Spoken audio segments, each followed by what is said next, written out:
Good morning to all. The topic we are going to discuss today is Vehicle Aerodynamics in Automobile Engineering by Dr. I. Vijayarasu, Associate Professor, Department of Mechanical Engineering, Science Technology, Karyapatti. A brief introduction about the aerodynamics, sir. It is the branch of fluid dynamics concerned with studying the motion of air. Also, the shape of an object affects the flow of air. Here, the aerodynamic force plays an important role in vehicle performance and its stability when vehicle reaches higher speeds. So the exterior styling and aerodynamically efficient design provides for reduction of engine load, which in turn reflects the reduction of fluid consumption. Resistance to the motion.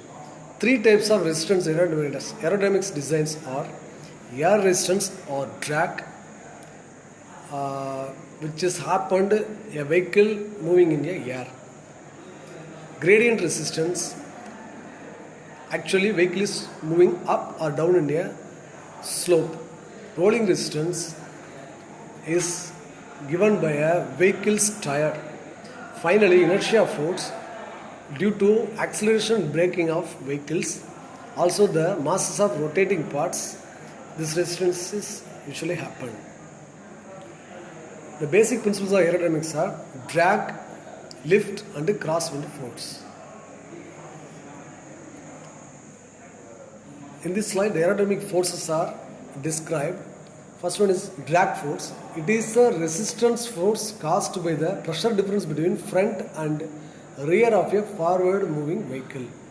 This force acting in opposite to the direction of the movement. Followed by lift force. It is the force produced by the pressure difference between above and below of a vehicle. And finally, side force. It is produced by the action of side winds. So these are all the three forces acting on a vehicle in aerodynamic design. The calculations to find out the drag force are given by the following expression. dF equal to half A CD rho V squared, where CD is the drag coefficient, A is the projected area, and rho is density of air, V is the speed of the vehicles related to the air. From this equation we can find out the drag force acting on a vehicle. Similarly, the lift force is also calculated by the following expression. LF equal to half A CL rho V squared. The limitation of the aerodynamic design is usually it is a space constraints, and styling may be the most flagrant example. Consumers, buyers always seek a certain look. It is a basic limitation of an aerodynamic design. This concept is today very different from the aerodynamically ideal car. And drag and lift relations is also a limitation for this aerodynamic design.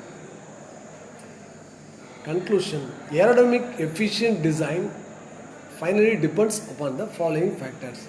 Smooth vehicle shape and rounded corners give the efficient aerodynamic design.